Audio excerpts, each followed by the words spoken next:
Speakers. What was the deal? No.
Acadiana. You're listening to Local News Live, a production of AOC Community Media in partnership with The Advocate, our source of local news. And we are lucky this morning to be joined by none other than Bruce Cohen, our newsreader extraordinaire. Bruce, how are you this morning? I am alive and awake and breathing. So all those three things are, do very well for me. I love all three of those things about you. Thanks so much for being here this morning, and I'm going to let you take it away and go listen online. Thank you, my main man, Matt. Let's say that fast, 3 times real fast. Main man, Matt. All right. Good morning, Acadiana. Well, of course, coronavirus news is still in the news cycle. So let's start off with Louisiana sees increase in cases during phase 1. The rise in numbers in Acadiana appear to have leveled off. Coronavirus, the latest, by Jeff Adelson and Sam Carlin, staff writers. Louisiana saw the number of newly reported coronavirus infections rise over the past week as cases during the first phase of the state's reopening began showing up in official data. An analysis by the Times-Picayune and the Advocate of data from the Louisiana Department of Health shows 20% more new infections were reported between May 29th and June 4th that had been detected in the week before, an increase that outpaced the rise in the prevalence of testing that occurred during the same period. Public health experts estimate that it would take about 14 days before changes to stay-at-home orders and other pandemic restrictions showed up in coronavirus case data. That suggests a phase 1 reopening, which occurred statewide on May 15th, has led to at least some greater spread of COVID-19. On Monday, Governor John Bel Edwards said officials are still reviewing the data to determine the cause of the jump in cases and whether it represents a worrying trend, particularly for regions in central and northeastern Louisiana that saw some of the largest increases. We need to know whether the spike in cases was a function of the increased testing, whether we believe the spike suggests community spread or it was in congregant settings, whether it's leading to additional hospitalizations or not, and if so, are the hospitalized patients more acute or less acute, Edwards said. There's so much that goes into this, and if we get to the point where we see a spike in cases, we'll sit down with all the experts at the local and state level and try to figure out what response is more appropriate. Edwards moved Louisiana to phase 2 this past Friday, and move that allowed restaurants to increase capacity and led to the reopening of bars, spas, fitness classes, and several other businesses. Orleans is the only parish that remains in phase 1. Susan Hasek, an epidemiologist at Tulane University, said the increase is worth monitoring, but not yet at levels that should ring alarms. Officials need to learn more about why these cases are popping up, whether they represent isolated spikes or more serious community spread, and whether they appear to be enough of a change to put hospitals in any particular region once again in peril, she said. I'm not aware, but not seriously concerned at this moment, Hasek said. It could change. That's the thing. If all of a sudden we start seeing a much more accelerated rise, and it's happening in more urban areas like Jefferson and Orleans, I'd be more concerned. The state reported 2,756 cases during the week ending June 4th, compared with 2,292 during the week before. The growth in cases was 7% points higher than the 13% increase its test administered during that period. Those increases come as other states that reopened before Louisiana has seen their cases spike. That growth was far from evenly distributed across the state. Most areas saw cases climb modestly though in some regions, including the Monroe area and central parts of the state, the rise may be more concerning. Louisiana Department of Health Region 1, which includes the New Orleans area, saw its cases spike briefly around June 1st before settling back into what has overall been a steady decline from the thousands of cases a day that hit the area in late March and early April. New Orleans Mayor Latoya Cantrell held back on loosening restrictions in her city to allow more data to come in on the effects of the Phase 1 reopening. Cantrell is expected to address that decision when she takes questions during a scheduled radio appearance on WBOK 12:30 a.m. on Tuesday afternoon. That's today. So far, neither New Orleans itself or its two largest suburbs, Jefferson and St. Tammany parishes, appear to have seen much change in trajectory from their Phase 1 reopenings. All three parishes have seen their daily counts of new cases remain steady and at a lower rate than many of the other regions of the state. Hasek said it wasn't clear why these parishes have been able to avoid a rebound. She said the lower case counts were likely not because people have been infected without realizing it early in the outbreak, something she said really results from serological test refutes. But Hasek said individual choices, both about whether to risk exposure and whether to get tested, maybe playing a role in their lack of increases in these areas. It's really difficult tracking something that's so influenced by individual behavior and individual choices, she said. Meanwhile, nearly every other area of the state has been experiencing increases, including the Baton Rouge area and Lafayette and its surrounding parishes. In both those areas, the increases appear to have leveled off as test results rolled in through the weekend and into Monday. Other regions have seen more serious impacts. Central Louisiana, which began seeing a surge of cases even before the beginning of Phase 1, has continued to see its case counts grow. The same pattern is occurring in the Monroe area. Both those regions are now significantly above the daily threshold of 10 new cases per 100,000 residents that epidemiologists use as a benchmark for whether the outbreak is under control. We still have concerns, particularly up in Monroe and Region 8, which is that area in northeast Louisiana where we're still seeing, and it's not approaching anything that would threaten our capacity to deliver healthcare. But we are seeing more hospitalizations, we're seeing more cases, Edward said. So we're trying to figure out now what exactly is going on there and what steps we need to take, whether it's testing of communication and so forth in that region. And of course, things can still change. Hasek said the first signs of trouble from Memorial Day would likely just be starting to show up in the data, and noted that the fact that they haven't is a good sign. There's another fear, the still unknown impact of the massive protests against police brutality on infection rates after thousands gathered in New Orleans and other Louisiana cities, including Lafayette. That's going to be a concern, Hasek said. It's not as big as Mardi Gras, and the crowds aren't as heterogeneous, but it's still a lot of people very close together. Most of them wore masks, which I was very happy to see, but it's a potential looming problem for us. Okay, and to continue with the coronavirus news, the local nursing home reports 37 cases by Claire Taylor, staff writer. More than half the residents of a Lafayette nursing home have tested positive for the coronavirus. 37 residents of the 66 residents at Courtyard Manor Nursing Home on Sidney Martin Road near Karen Crow tested positive in the past 8 days, according to a report released Monday by the Louisiana Department of Health. 3 residents' deaths have been attributed to COVID-19. The virus also has hit staff at Courtyard Manor.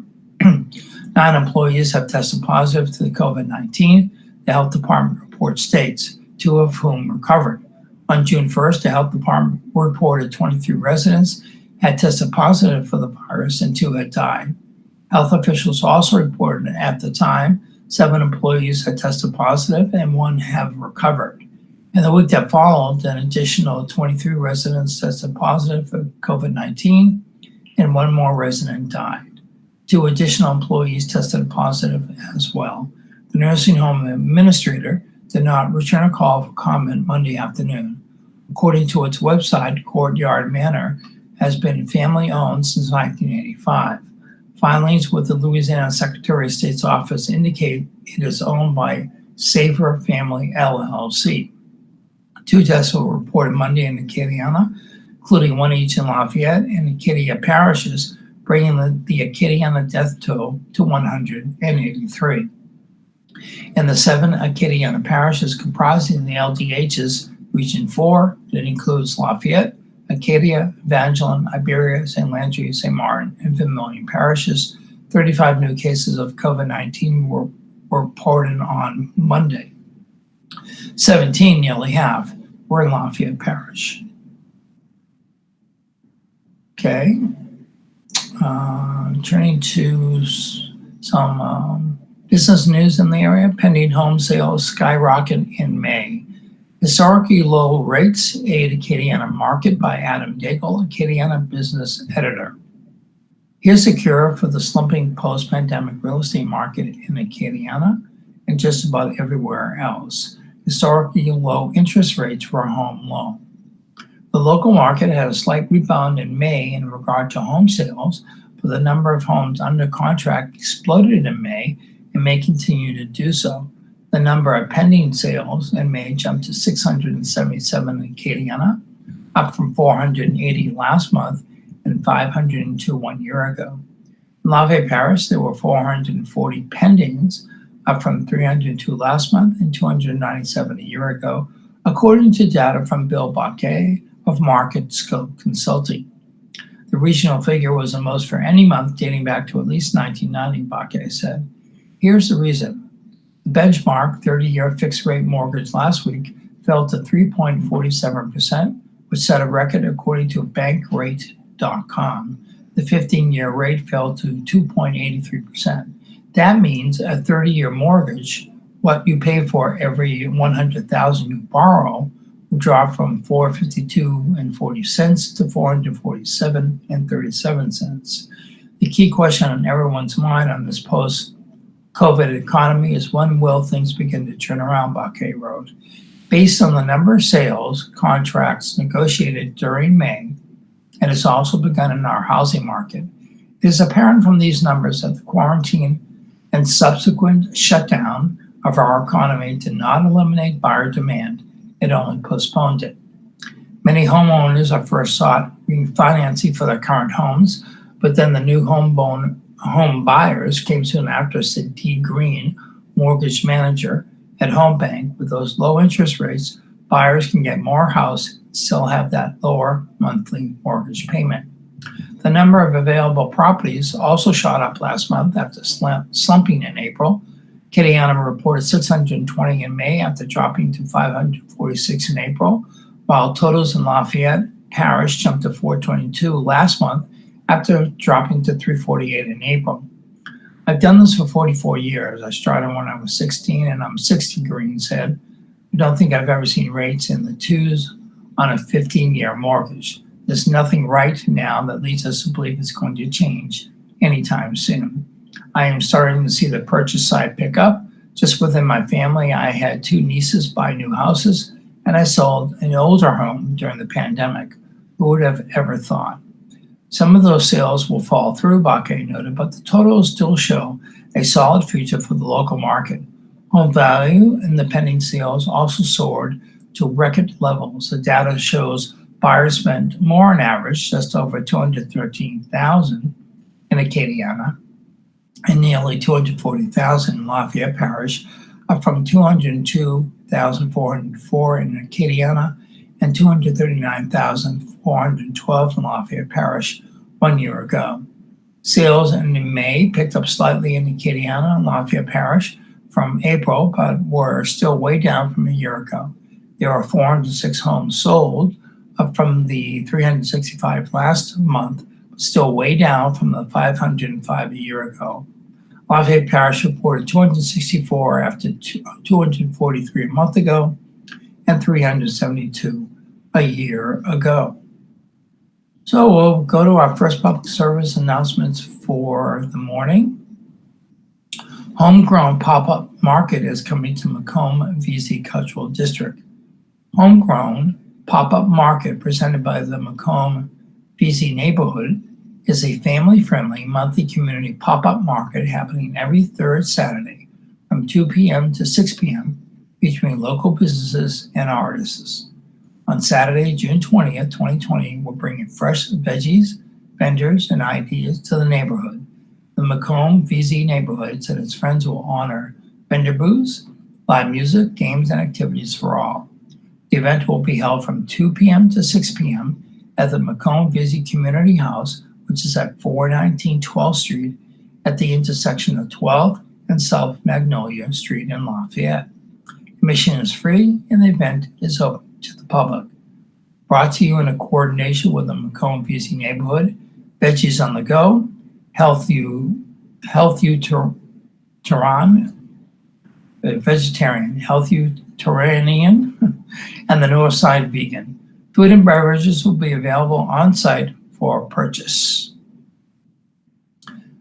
If you're in need to keep calm during this pandemic, you can call a hotline called Keeping Calm Through COVID Hotline. This connects you to trained compassionate counselors who can offer support and can direct you to mental health and substance abuse counseling services in your area. Trained counselors available 24/7. All calls are confidential. You can call 1-866-310-7977. Again, that's 866-310-7977. Medicaid. If you have lost your job or if you have reduced hours because of the pandemic, you may be eligible for Medicaid. You can apply online at mymedicaid.la.gov. You can also apply by phone by calling 888-342-6207 or by mail by sending information to Louisiana Medicaid, P.O. Box 91283, Baton Rouge, LA 70821. Local offices are currently closed. If you need additional assistance, you can call, again, 888-342-6207. Locally, as far as the pandemic goes, you can stop the spread, call instead, #stop the spread. So for the latest COVID-19 updates and information, you can call 311 or visit 311lafayette.services. Call centers with volunteers and medical professionals are active 24/7 to answer your questions about COVID-19 and to determine if you need to get screened. You may also call 311 and press option 2 if you are a business owner, employee, or looking for a job to get information about applying for small business recovery loans, applying for unemployment benefits, and related programs. Okay, again, jumping back into the news.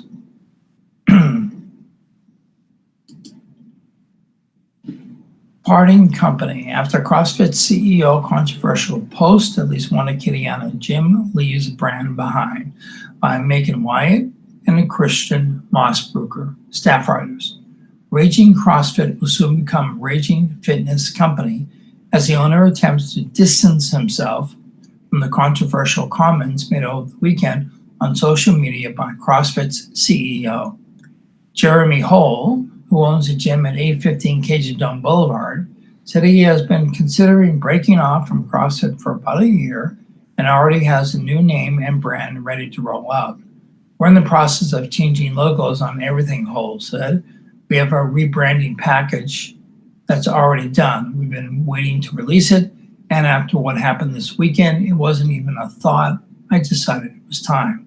Hole said he has been wanting to distance himself from the brand since the company's founder and CEO, Craig Glassman, made controversial remarks about gay people on social media last year. My core value since the day of here has always been to provide a place that's inclusive, where everyone is welcome, Hole said.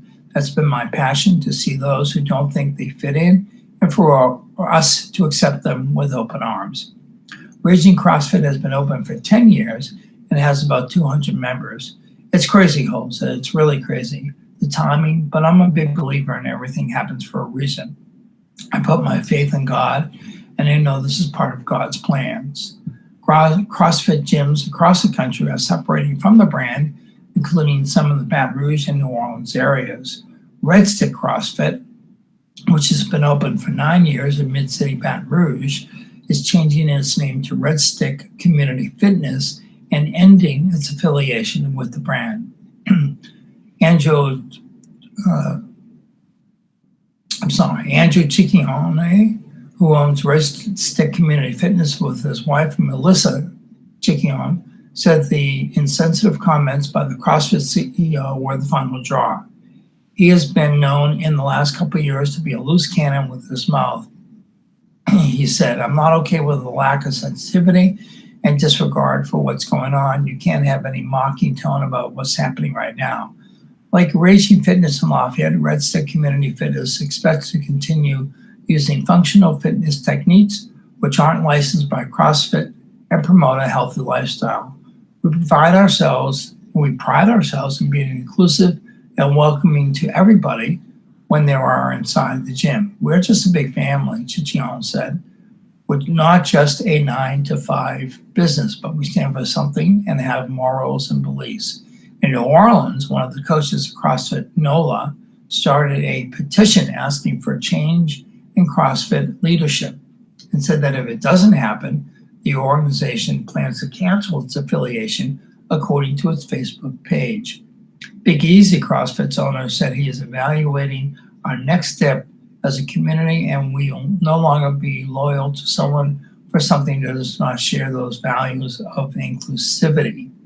Some CrossFit gym owners have denounced Glassman's comments, but have not committed to disaffiliation publicly. Others say they are waiting to see if the CEO will be replaced before they break away completely. Membership fees for the legal right to use a CrossFit brand range between $500 and $3,000 per gym each year. Glassman has faced backlash for his responses to a tweet by the Institute for Health Metrics and Evaluation, an independent research institute at the University of Washington in Seattle. The institute tweeted, "Racism is a public health issue." Glassman, though his company's Twitter account, responded on Twitter, "It's Floyd-19, referencing COVID-19, the coronavirus pandemic that has killed 400,000 people around the world. George Floyd was a black man who died about 2 weeks ago after a white Minneapolis police officer pressed a knee on his neck for several minutes." The incident was captured on video and has sparked worldwide protests. CrossFit's CEO apologized for the comment on Twitter after Reebok, a major sponsor of the businesses, announced its intention to cut ties.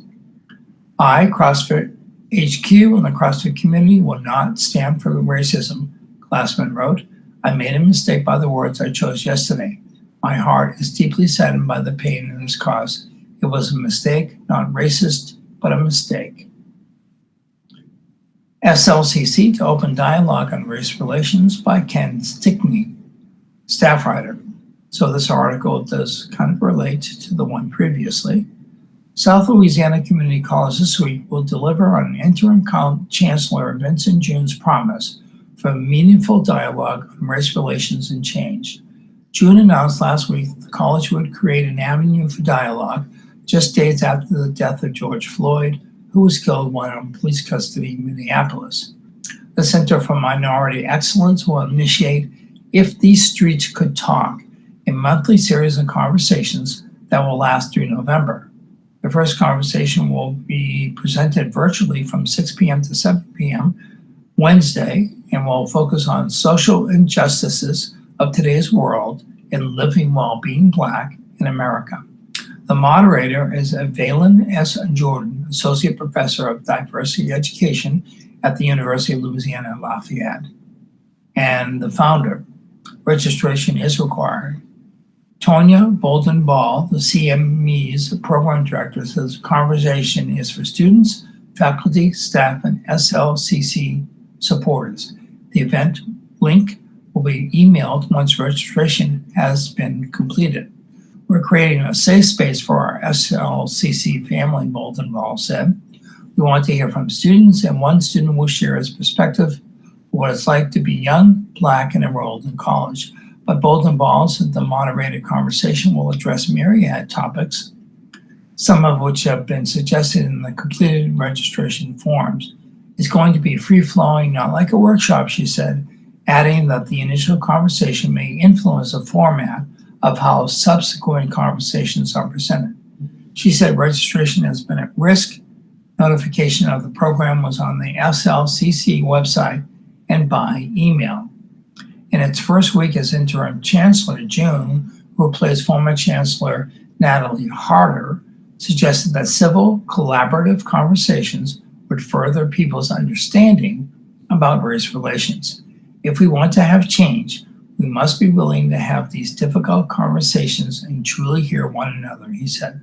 Let's start a healthy dialogue around change and really listen and respect one another. Both involved said eventually some portions of the series will be open to the wide community, not just SLCC. She said organizers will collect feedback from the first session and make needed changes accordingly. Success, she said, will come by hearing other people's perspectives and using the platform to be proactive. She said SLCC has had success in presenting a monthly series on health called Healthy You. You don't want it done once and then gone, she said, of If These Streets Could Talk. So if you go to the SLCC website, you should find information regarding this particular program. And it sounds like this is what we need in this community as of this moment. All right, it's about almost a half hour mark. So I will read a couple of other PSAs and then we'll get back to the day in history, the zodiac or horoscope, as I like to refer to it as, and the funerals in the Acadiana area today. Individuals whose hours are being reduced at work or have been laid off from employment may qualify for unemployment insurance benefits. If you are attempting to apply for unemployment insurance and not able to access an existing online account or need help resetting your password, call Lafayette's Acadian Workforce Solutions Office at 337-262-5601. Due to high call volume, some calls may not be answered immediately. You can call again at a later time. In addition to unemployment insurance benefits, individuals looking for supplemental income can consider local employment opportunities with businesses who are seeking temporary, part-time, and full-time workers by visiting the COVID-19 Help Wanted resource page at lafayette.org/helpwanted or LEADA's, a virtual job fair page with local businesses seeking to hire local candidates for full-time employment opportunities at lafayette.org/jobs. And if you are looking to donate blood, then the place to look it up is at vitalent.org. That's VITALANT.org. They have become the first national blood bank to test all blood donations for antibodies to SARS-CoV-2, which is what causes COVID-19. Nation's largest independent nonprofit blood collector serving hospital patients in South Louisiana is providing the test results to donors who complete successful blood donations, which are critically needed now. The antibody test authorized by the FDA will indicate if the donor's immune system has pronounced or produced antibodies to the virus, regardless of whether they ever showed symptoms. It's possible that over time, the broad use of antibody tests and clinical follow-up will provide the medical community with more information on whether a person who has recovered from COVID-19 is at a lower risk of infection, and if so, for how long. For more information, visit vitalent.org/COVID-free. Donors are urged to give blood as soon as possible. Appointments are strongly recommended. You can visit vitalent.org, that's VITALANT, or call 877-258-4825. That's 877-258-4825. All right, we'll jump into our day in history. Today is Tuesday, June 9th, the 161st day of 2020. There are 205 shopping days left in the year. Today's highlight in history: on June 9th, 2004, the body of Ronald Reagan arrived in Washington to lie in state in the U.S. Capitol Rotunda before the 40th president's funeral. In the state, in AD 68, going back many millennia, my folks, Roman Emperor Nero committed suicide ending a 13-year reign. In 1860 was considered to be the first dime novel, Maliskia, the Indian Wife of the White Hunter by Anne S. Stevens, was published. In 1940, during World War II, Norway decided to surrender to the Nazis, effective at midnight. In 1943, President Franklin D. Roosevelt signed the Current Tax Payment Act of 1943, which reintroduced federal income tax withholding from paychecks. In 1954, during the Senate Army McCarthy hearings, Army Special Counsel Joseph N. Welch berated Senator Joseph R. McCarthy, Republican from Wisconsin, asking, "Have you no sense of decency, sir? At long last, have you left no sense of decency?" In 1972, on this date, heavy rains triggered record flooding in the Black Hills of South Dakota. The resulting disaster left at least 230 people dead and $164 million in damage. On this date in 1973, Secretariat won the Belmont Stakes, becoming horse racing's first Triple Crown winner in 25 years. And I believe the Belmont Stakes is being run this coming weekend, probably with no fans in the stands. In 1980, comedian Richard Pryor suffered almost fatal burns at his San Fernando Valley, California home while freebasing cocaine. In 1986, on this date, the Rogers Commission released its report on the Challenger disaster, criticizing NASA and rocket builder Morton Thiokol for management problems leading to the explosion that claimed the lives of 7 astronauts. 10 years ago, the U.S. and its allies scored a long-sought victory by pushing through new UN sanctions over Iran's nuclear program, punishments Tehran dismissed as annoying flies.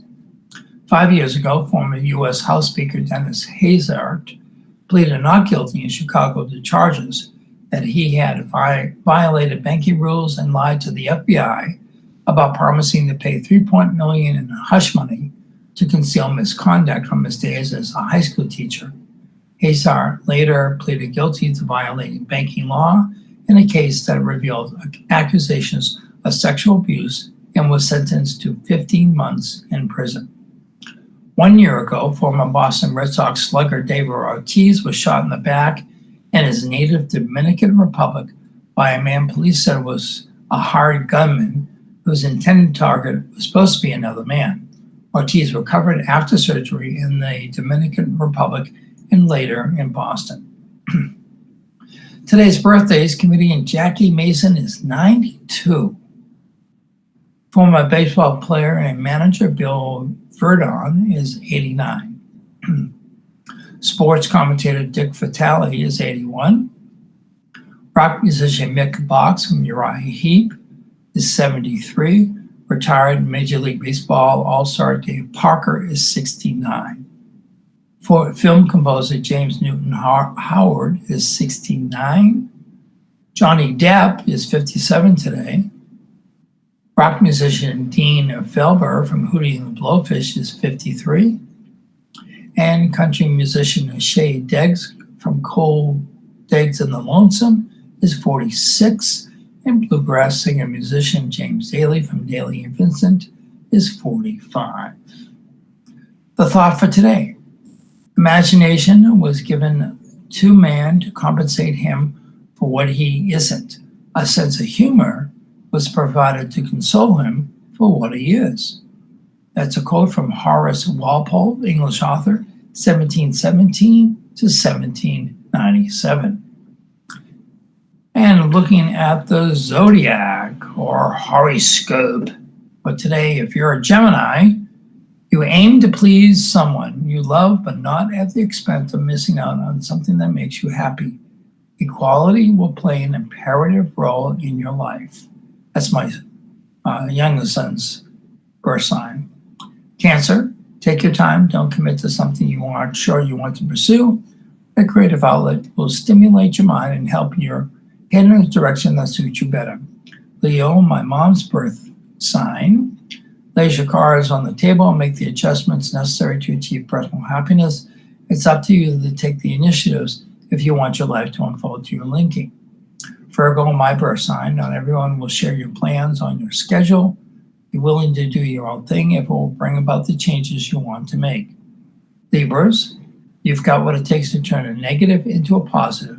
Discipline, drive, and a passionate attitude will make you unstoppable. Romance is on the rise. Scorpios, fix up your living area to suit your needs. Start a project or a small scale at home. Profits should help your bottom line, not be wasted on a fancy space. Sagittarius, my wife's birth sign. Discipline, loyalty, and the truth will help ward off a problem with someone you love. Refuse to let anyone interfere in personal matters. Making a promise to someone special is favored. Capricorns, initiate your plan. A unique way to revise something you're good at will make your life easier and your skills and services more marketable.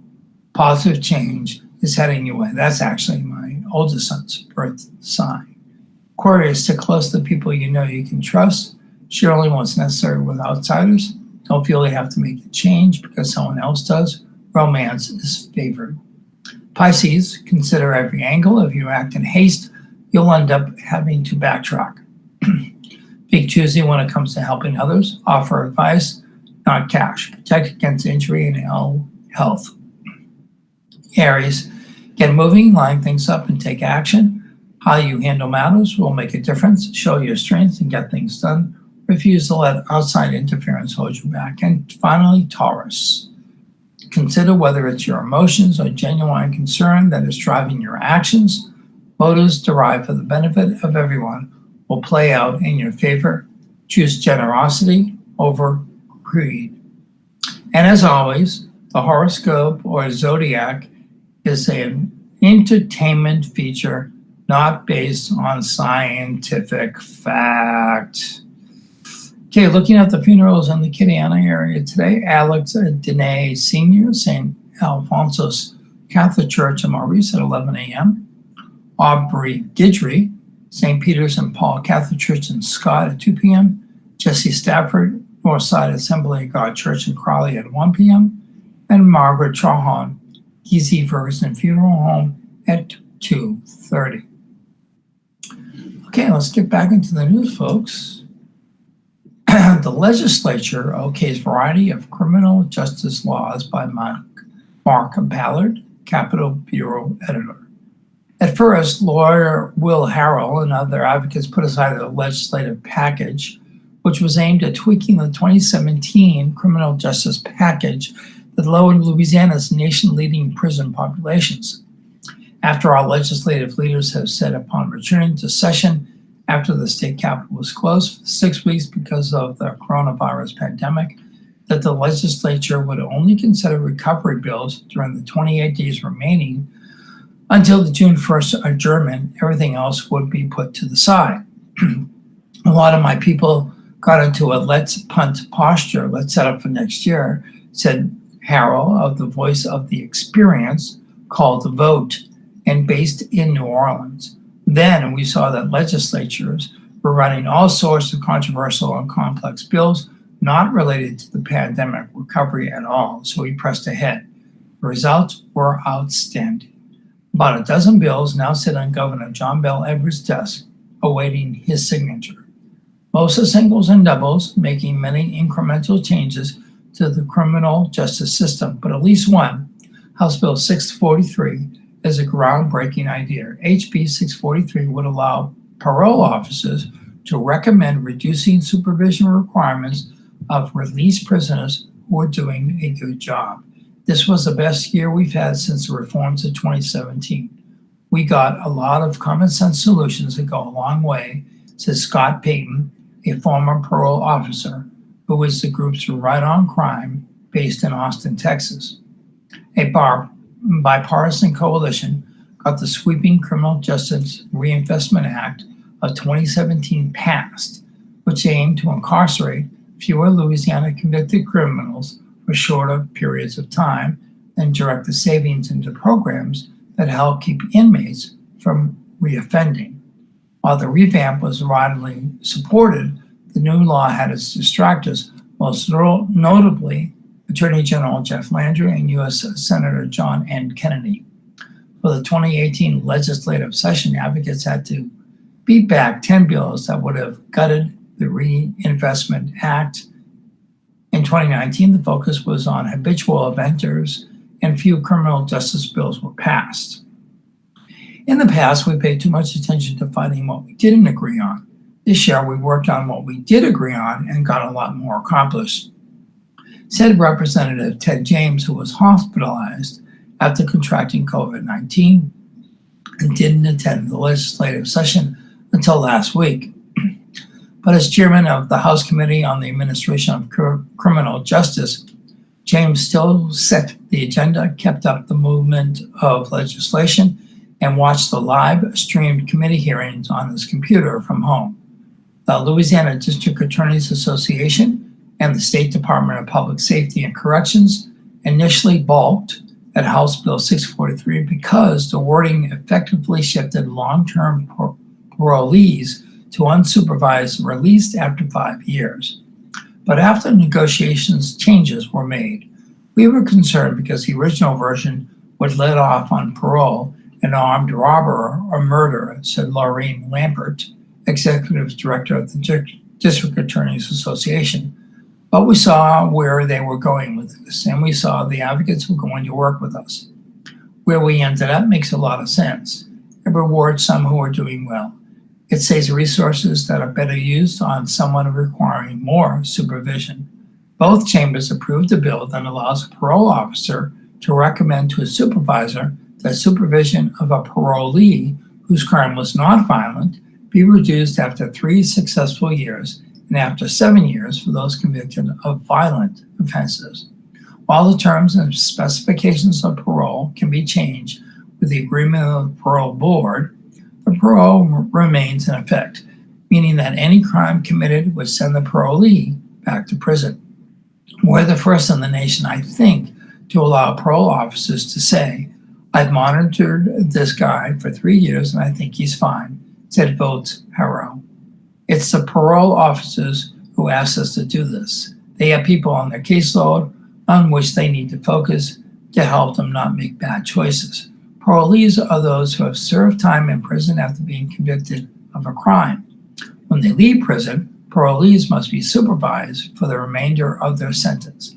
For many in Louisiana, that means the rest of their lives. For others, 20 or 30 years. The parolees have to take a day off work once a month to visit with their parole officer. They have to pay $63 a month in supervision fees, and some are regularly screened for drugs among other requirements. Failure to fulfill any of the technical requirements opens the parolee to being sent back to prison for the remainder of the sentence. Right on Crimes Payton was a parole officer in November 2017 when the criminal justice revamp went into effect. He says he knew which of the 140 or so parolees clients, he says, were fulfilling the requirements and which needed more of his attention. But policies meant he had to spend as much time on the parolee who was doing fine as the one who needed more attention. This always rewards good behavior, Payton said of the legislation. At the same time, his clients remain on parole even if they don't have to visit the parole office but once every few months or no longer pay the supervision fee. If they commit another crime, the parolees return to prison. But at least the parolees don't go back for missing and meeting or payment. Among the bills passed and awaiting a decision by Governor Edwards, House Resolution 67 by James recreates a Clean Slate Task Force. This task force is tasked with developing recommendations to help those with criminal histories navigate Louisiana's complex impungement process and clear barriers to employment and housing. House Bill 77 by State Representative Philip DeVilliers, Republican from Eunice, would allow parole officer meetings to take place via Zoom or some other video conferencing as an alternative to taking time off to accommodate an in-person meeting.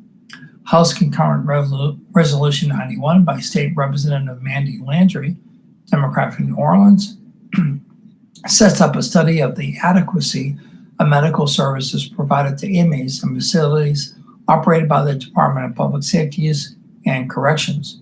House Bill 173 by James expands parole eligibility for certain juvenile offenders. House Bill 334 by Mandy Landry is the first change to the existing solitary confinement law in over 200 years and will ban solitary confinement in most cases for inmates who are pregnant, who recently gave birth, or caring for children while in custody. House Bill 417 by James and Representative John Stefanski, Republican from Raleigh, would allow judges to waive costs and fees in juvenile cases for any reasons, removing financial burdens or families. House Bill 529 by State Representative Royce Duplessis, Democrat from New Orleans, entitles people who have been incarcerated to documentation verifying that they've served their time. Senate Bill 32 by State Senator Patrick Connick, Republican from Marrero, returned second-degree rape convictions to be served without possibility of probation and parole. This provision has been accidentally dropped during a rewrite. Senate Bill 354, and this is the final bill, by State Senator Patrick McMath, Republican from Covington, would provide a laminated photo ID for inmates upon release. In addition to providing state identification for people who often aren't allowed to or can't drive, the card would have a listing of training programs completed on the back to function as a pocket-size resume. All right. So let's see, turning to other local news, Iberia drops murder case after DNA mix-up by Ben Myers, staff writer. The Iberia Parish District Attorney's Office is dropping a capital murder charge against Roy Verrett, who has been jailed for more than 3 years because of DNA evidence the prosecutors now acknowledge was probably botched. The blood of the victim, Howard Posh, was believed to have been found on Verrett's washing machine. But DNA experts who reviewed the evidence for the defense testified Friday that the washing machine sample appeared to have been switched with one taken from a bloody knife at Posh's home in Jeanerette. The mix-up likely occurred during the DNA extraction process at the Acadiana Crime Lab, District Attorney Bo Due's office had released Monday. The Acadiana Crime Lab chemist who conducted the extraction, Winnie Korowski, testified that she noticed a potential error when the initial results came back in 2017, prompting her to conduct another test that came back with different results. But she did not disclose the discrepancy in a written report until January, nearly 3 years later. Due's office relied on the reports of the Acadiana Crime Lab with regard to the DNA analysis on the voluminous items of evidence submitted for forensic analysis, in this case the release states. Korowski did not return a call Monday afternoon. Verrett was released Monday, according to his lawyer, Stephen Singer. Due's office noted that Verrett could be charged again if new evidence emerges. 2 other people are facing charges in the case. One is a woman who lived with Verrett at the time, Michelle King, who police discovered clearing up blood at the 75-year-old Posh's home. She is charged with first-degree murder and faces the death penalty. The other, the defendant, is a man described as King's drug dealer, Jeffrey Marks, who is charged with manslaughter, armed robbery, and home invasion. Posh's body was discovered in a garbage can at his home in December 2016. 2 witnesses provided hearsay statements suggesting Verrett was involved, but no physical evidence led him to the crime scene. Korowski submitted a report to the Iberia Parish Sheriff's Office in April 2017, concluding with 99.9% certainty that Posh's DNA had been found in Verrett's washing machine. It was the only hard evidence against Verrett, but it was promptly arrested for first-degree murder. Korowski testified that the April 27 report was issued because the Iberia Parish Sheriff's Office needed a report, adding that it wouldn't say it was pressure. But Korowski also said she was troubled by the results from a swab taken from the knife at Posh's home.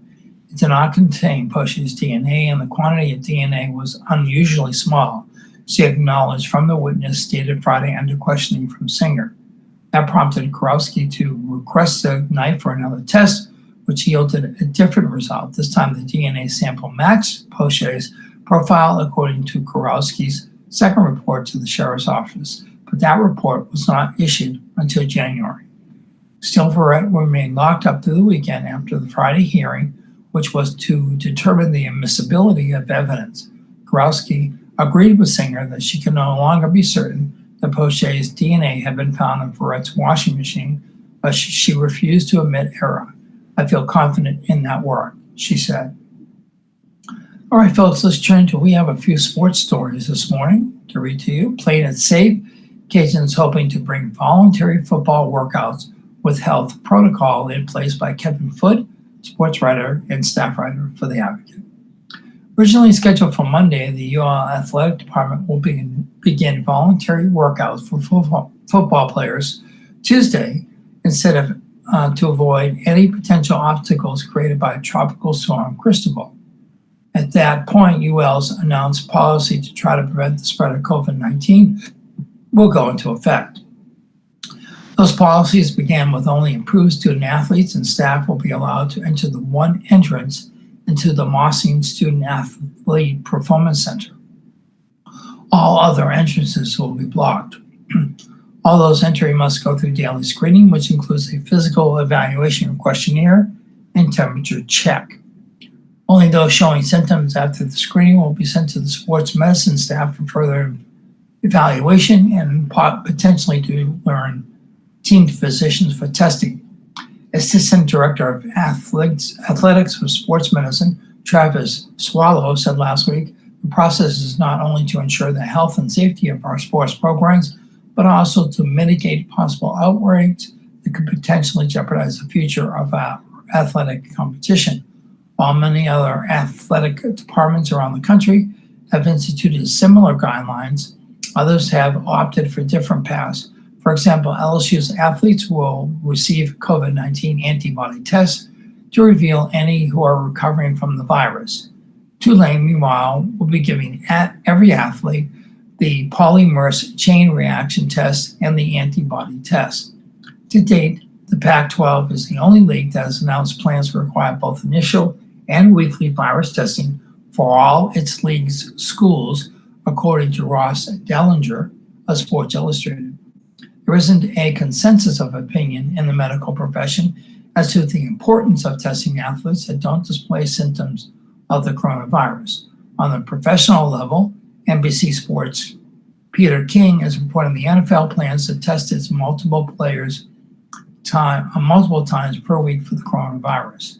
The Major League Baseball plan is similar, with multiple tests per week, but Commissioner Rob Manfred said last month that our experts are advising that we won't need a 14-day quarantine. Some college football programs have already returned, and some positive tests have already been released. Arkansas State of the Sun Belt reported 7 positive tests, and University Chancellor Kelly Camphouse said in a statement that anyone who's been exposed to these students will be required to quarantine for 14 days. Elsewhere, multiple reports show 3 players at Auburn and Oklahoma State tested positive, in addition to report a positive test in Alabama, Marshall, and Iowa State. After Tuesday's opening at UL, the Raging Cajuns planned a second phase on Wednesday, July 1st, involving men's and women's basketball, cross country, soccer, and volleyball, and then another one on Monday, August 3rd, with baseball, softball, golf, men's and women's tennis, and men's and women's track and field. Okay, and other news and other sports news. Let's see, let me just check here, folks. We have a couple of other stories from LSU, and we're probably going to run over a little bit over our usual time frame. So if you're listening to our broadcast on TV stations or on local TV stations, in about a minute or so, that audio portion of today's broadcast will end. And if you're still interested in hearing the sports news, I only have a couple more articles left. You can go to you can go to AOC Community Media on our media coverage at YouTube, AOC Community Media, and you may also listen to us on our live streaming radio at Cypress Street Radio. That's CYPRESS Street Radio. Live streaming, just click on the play button. The work begins now, but how? LSU football voluntary workouts start Tuesday with a unique approach by Wilson Alexander staff writer. LSU football players can begin voluntary workouts Tuesday morning, joining the rest of the Southeastern Conference after a one-day delay because of Tropical Storm Cristobal. College programs across the country have started workouts, a critical step toward a beginning football season later this summer. The sessions, though modified by social distancing guidelines, allows players to train with strength and conditioning staff. On-field coaches cannot watch workouts. Though the workouts will resemble typical summer training sessions, LSU has installed safety protocols to limit the spread of the new coronavirus. Players will enter the facility every day through a designated side door, where they will receive temperature checks and complete a CDC questionnaire about their health. Players won't wear masks while they lift, but they will use racks spread 10 feet apart from one another. Players will return to the same area every day, splitting the team into subgroups. If a player in one rack shows coronavirus symptoms, the rest of the subgroup may remain or require quarantine. Moffitt expects 85% of LSU players to arrive in shape. He changed the manual once per month during the nationwide stay-at-home orders, involving as he learned what players had available. Moffitt thinks the program went well. Now he has to make up for lost time. In other LSU sports news, LSU pitcher Walker heads to Oklahoma State. Before injury, he was key to Tigers' 2017 College World Series run by Wilson Alexander, staff writer. LSU pitcher Eric Walker announced Monday afternoon he has transferred to Oklahoma State. Walker, a redshirt junior from Arlington, Texas, made the announcement on his social media pages. LSU has given me experience and opportunities that I will forever be grateful, Walker wrote. I can't describe how blessed I am to have called Baton Rouge home for 4 years. I just want to say thank you to the fans, friends, teammates, coaches, support staff, and everyone involved in making me a better version of myself. Hashtag forever LSU. Having said that, I am super excited about this next chapter of my life at Oklahoma State to be able to play baseball and pursue my MBA. Go Pokes, as a reference to Oklahoma State's mascot. Walker, a right-handed pitcher, entered the NCAA transfer portal in mid-April. He had slipped from LSU's weekend rotation this season and made 5 appearances with 1 start. He threw a scoreless inning in LSU's final game. Walker joined the program as a freshman in 2017. He played a key role in LSU reaching the College World Series finals. As a number 3 starter, Walker went 8-2 with a 3.48 ERA his freshman year. He struck out 78 batters in 952 1/3 innings. Walker pitched well near the end of the season that year. He allowed 1 run over 7 2/3 innings in the Southeastern Conference Tournament Championship game. Then he pitched 8 shutout innings against Rice, in the NCAA regional final to clinch a super regional spot. Walker injured his right arm during the College World Series start against Oregon State. He required Tommy John surgery. Coach Paul Maneri has said he believes if Walker hadn't gotten hurt, LSU would have won the 2017 College World Series. After he missed the entire 2018 season, Walker returned to the weekend rotation in 2019. He notched a 5-4 record with a 5.47 ERA as one of the mainstays in the constantly changing rotation. This spring, Walker shifted into a bullpen role while he struggled to repeat his mechanics. Walker appeared in 5 games in 2020 before the season prematurely ended because of COVID-19, recording a 3.18 ERA in 5 2/3 innings. And that about wraps it up this morning, folks. Just went a few minutes overtime. Hope you listened in and enjoyed the broadcast this morning. If you are a listener out there, a daily listener, and are interested in becoming a potential reader for the newspaper reading volunteer reading program that we air every Monday through Friday from 9 to 10. I would encourage you to go to our website, AOC Inc., that's AOCinc.org. Look for the volunteer reading program sign-up sheet, fill out the form, and come join the family of newspaper volunteers that read every morning, Monday through Friday, and we definitely enjoy it. I enjoy bringing the news to you. We typically read for our community of visually impaired residents and for those who do not receive the paper or have access to any newspaper cycles. So we appreciate you tuning in. As always, I say, stay safe, stay healthy, and be kind to one another. Have a good day.